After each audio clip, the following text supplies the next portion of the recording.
સદગુરુને ચરણે નમો અને માગુ પ્રેમ પ્રસાદ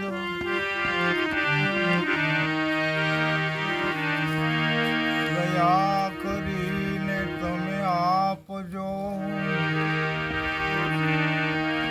હરિરસયમ મૂળત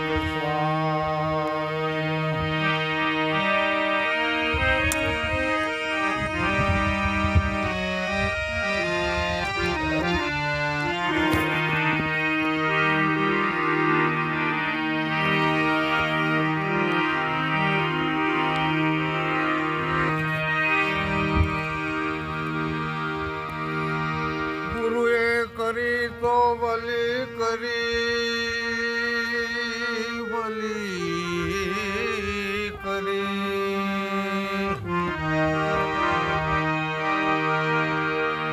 ગુરુએ કરી તો ભલી કરી એસી કરે નહીં કોઈ એસી કરે નહીં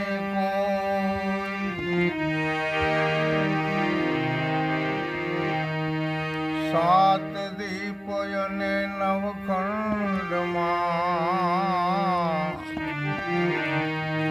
પલા પકડે નહીં કોઈ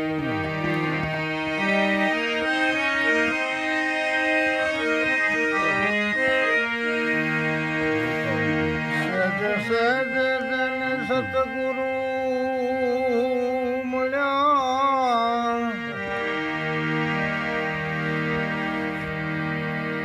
ગુરુ મળ્યા યગમ ઘરમાં એમ વસ્તુ પુરાતની મળી ગઈ ગોતવા નથી ગયો ક્યાં વસ્તુ પુરાતની મળી ગઈ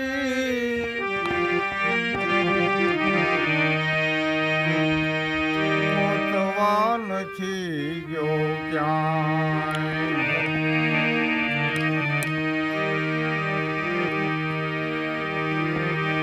સરસ આજની મંગલમય આપણી આ જ્ઞાન સભા જેમાં પથારામ મહારાજે રજૂઆત કરી, જીવણભાઈએ કરી રજૂઆત, ભાઈ એક બે ભજન બોલ્યા,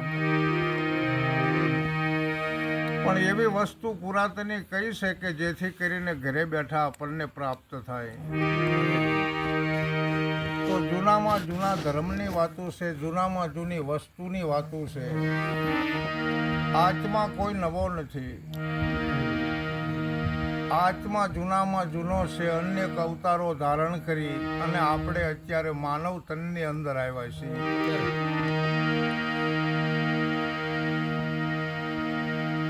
પરંતુ આ પુરાતની વસ્તુની ખબર માણસને જ પડી શકે છે. ક્યારે ખબર પડે છે કે જ્યારે આપણને એવા મહાપુરુષનો ભેટો થાય ત્યારે આપણને પુરાતની વસ્તુની ખબર પડે છે. એ માનવ મૂળ વિચારજે,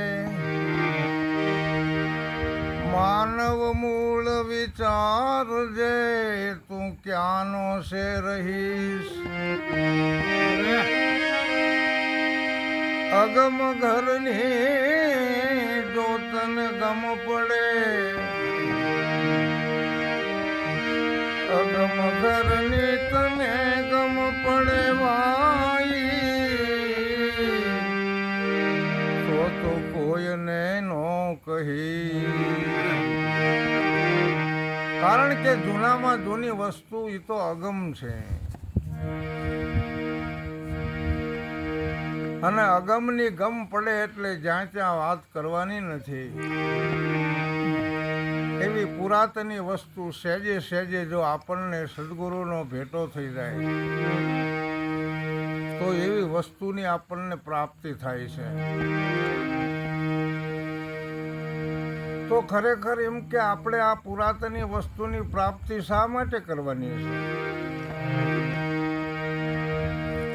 કે આપણને આપણો પરિચય થાય, અંત સમયમાં આપણા જીવની મુક્તિ થાય, આપણે બીજા ઠેકાણે આવાગમનના ફેરા ટળી જાય, આપણે કોઈ ઉકળે રાડા બંભોળે એવા અવતાર ન થાય, પશુ પંખીની અંદર બહુ હેરાનગતિ છે, આપણે કોઈ ઝાડમાં ન જવું પડે, નહીતર હજારો વર્ષ એક ઠેકાણે રહીને જિંદગી વિતાવવી પડે. તો કે પુરાતનની વસ્તુની આપણે કેવી રીતે જાણ કરવાની છે?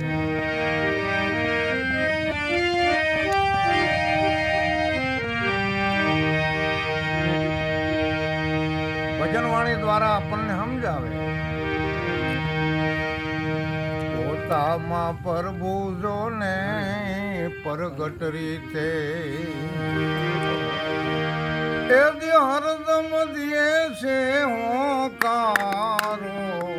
અરે ગમ વિનાનો નર કરે રે ગુલામી, કેમ કરીશું જે મુક્તિ નો યારો. પોતામાં પ્રભુ જોને પરગટ રીતે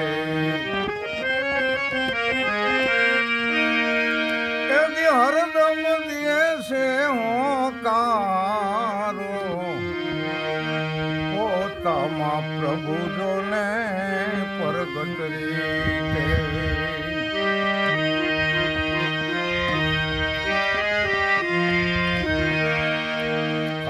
ઘટ વ્યાપક પુરુષ પુરાણી એજી 5 થી સખી તો રમે ન્યારો. ઘટ વ્યાપક પુરુષ પુરાણી 5 થી સખી તો રમે ન્યારો.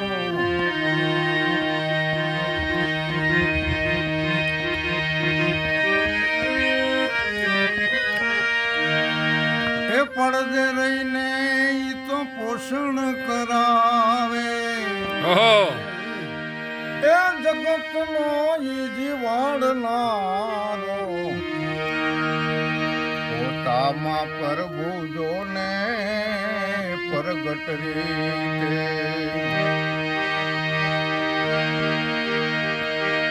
હરદમ દિએ છે હોકાર. ગમ વિનાનો નર કરે રે ગુલામી, કેમ કરીશું જે મુક્તિ નો યારો.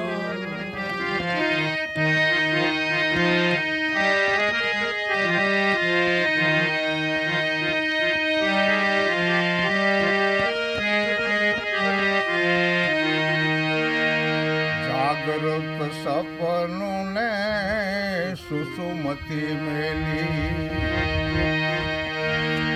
એજી તુરિયામાં વાસ નિત કરનારો.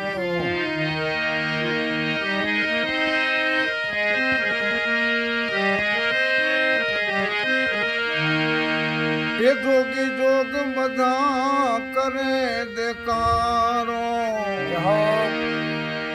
એ જે અંતર નો ટાળવાય અંધારો. પોતામાં પ્રભુ જોને પરગટ રીતે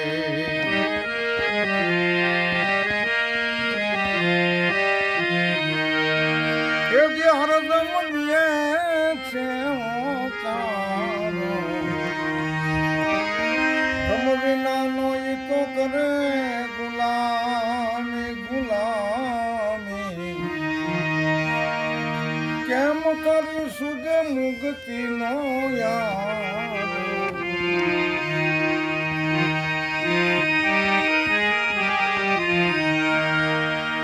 આ બોલતા પુરુષની રે બેહદવાની,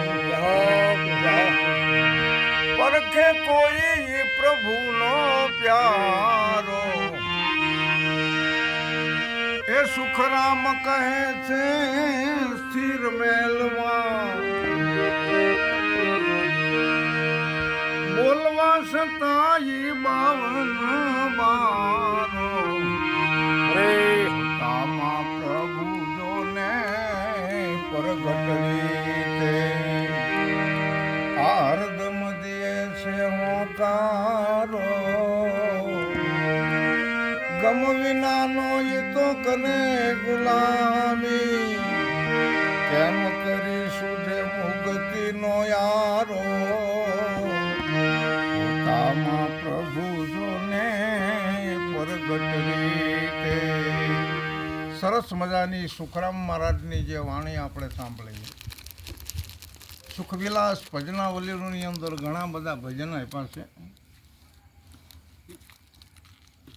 તો આ ભજનની અંદર આપણને એવું સંભળાયું કે પ્રભુ તમારામાં બિરાજમાન છે. આ પોતાનામાં જ પ્રભુ પ્રગટ બોલે છે. પણ મુક્તિનો આરો આપણને કેવી રીતે સૂઝશે? આપણને ગમ નથી અને આપણી ગુલામી જેવી દશા છે. એટલે આપણને જે ભવસાગર તરવા માટે જે મુક્તિ માટે આ માનવ અવતારની અંદર જવાનું છે એ કેમ સૂઝે? તમારા ઘટની અંદર બિરાજમાન પરમાત્મા છે કે જે આખા વિશ્વમાં વ્યાપક છે. ભગવાન વિનાનું કોઈ ઠામ ખાલી નથી. અને એ તમારામાં કે મારામાં આવીને બિરાજે છે. અને ઘટોઘટ વ્યાપક આ પુરાતની પુરુષ બિરાજમાન દરેક ઘટની અંદર છે. કોઈ પૂછે કે આ ઘટમાં પ્રભુ કેવી રીત છે? એનો જવાબ છે. કોઈ પૂછે કે આ ઘટની અંદર પરમાત્મા કેવી રીત છે? એનો જવાબ છે. પણ એનો જવાબ છે ને એ તો ગુરુગાદીએ છે. અને એનો જવાબ આપણને મળી જાય કે ઘટોઘટ વ્યાપક પુરુષ પુરાણી 5થી સખી રમે ન્યારો. અરે આ પંચભૂતથી પણ દૂર છે, 3 ગુણથી પણ દૂર છે, 5 વિષયથી પણ દૂર છે, 4 અંતકરણથી પણ દૂર છે. શરીરમાં આવી વસ્તુ મળી છે પરંતુ પ્રભુ એનેથી થોડોક ન્યારો છે. તો એ ન્યારા પુરુષને આપણે ગોતવાના છે, એના દર્શન કરવાના છે. એના માટે શું કરવું? તો કે એના માટે આપણે અંતર્મુખ થવું પડે. હવે અંતર્મુખમાં આપણને ખબર પડે છે ને, અંતર ધ્યાન નહીં પણ અંતર્મુખ બનવાનું છે. જ્યાં સુધી આપણી સુરતા સમજે નહીં, જ્યાં સુધી મૃગનયની અખિયા સુધરે નહીં. હમણાં ભજન સાંભળ્યું ને ગોરખનાથનું, અરે તારી સુરતા રાણીને સંભાળ દીવાની, તારો જાય જન્મારો મેળવી દે માન ગુમાન. માન ગુમાન ને અભિમાન ને આવું બધું હોય અને આ પોતાનામાં રિયેલો પ્રગટ પ્રભુ દેખાતો નથી. અને એ પ્રભુને જોવા માટે બાજી હાથમાં છે. અંતર્મુખ થવું એટલે આપણે 10 પ્રકારના માથા છે, પણ એક માથું નથી ને એટલે આપણને પ્રભુ પોતાનામાં દેખાશે નહીં. આ પડદે રહીને પોષણ કરાવનારો છે, તોય આપણું ભલું કરે છે, આપણું પોષણ કરે છે. જુઓ, આપણને હુવરાવે છે, આપણને જગાડે છે, આપણને ખવડાવે છે. અને ખાધા પછી આપણામાં લોહી બને છે. બનાવનારો કોણ છે? અરે આપણા શરીરને કેટલી બધી કાળજીપૂર્વક રાખવાવાળો છે, પરંતુ હૃદયની અંદર તપાસ કરો. તારા રે હૃદયમાં, તારા રે ઘટમાં મારા પિયુજી બિરાજે, પણ અંતર પટ દેને ખોલી હૃદયમાં વસ્તુ પડી છે અણમોલી. જેનું મૂળ ન થઈ શકે એવી આચમ વસ્તુ આપણા હૃદયની અંદર બિરાજમાન છે. અને આત્મા સત્ય છે અને સત્ય એ જ પરમાત્મા છે, તો પછી આ પરમાત્મા આપણા પાસે હોવા છતાં ઘણા બધા માણસો પગમાં ફોડલા પાડે છે, ઘણા બધા માણસો હેરાન થતા જાય છે. અહીંયા ભગવાનના દર્શન થતા નથી. ભગવાન તો તમારામાં બિરાજમાન છે, પછી અહીંયા કેવી રીતે દર્શન થાય? बराबर. इश्क में सर ना दिया जुग जुग जिया तो क्या हुआ, अरे डूबकी दिया मोती ना मिला मालूम बना तो क्या हुआ. खंभे जनेऊ पैर के घर ही घर बिकते फरे, परिभ्रम को चिना नहीं ब्राह्मण हुआ तो क्या हुआ. अरे काजी किताबे पढ़त है नसीहत करता औरती, दिल में दया आया नहीं काजी हुआ तो क्या हुआ. इश्क में सर ना दिया जुग जुग जिया तो क्या हुआ. मक्का मदीना द्वारका सकल ही व्रत में भरमियों, पैरों में साला पड़ गया पर महबूब नजरे ना आया. પગમાં ભોડલા પડી ગયા પણ ભગવાનના દર્શન થયા નહીં. ઈશ્ક એટલે ધર્મ. ઈશ્ક મેં સર ના દિયા, સર એટલે માથું. અરે આ માથું ધર્મની અંદર અર્પણ કરવાનું છે, અને અર્પણ કરવા માટેની તેવડ આપણામાં હોવી જોઈએ. આ હરિનો માર્ગ છે સુરાનો, નહીં કાયરનું કામ જોને. પ્રથમ પહેલાં મસ્તક મૂકી વર્તી લેવું નામ જોને. માથા હાટે આ તો મોંઘી વસ્તુ છે, અને એ આપણને હાંપડે છે. દેશી ભાષામાં આ પુરાતની વસ્તુ આપણને હાંપડે છે. શા માટે ન હાંપડે? આ જોગી જોગ બધા દેકારો કરે છે કે જાગૃતિ, સપનું અને સુસુમતીને એક બાજુ મૂકી અને તુરિયામાં વાસ કરો. હમણાં ગોદડ સાહેબે કીધું કે એક વાણી આ દિલમાં સમાણી. એ કઈ વાણી છે ખબર છે ને? બહુ ભજન સત્સંગમાં બેસો ને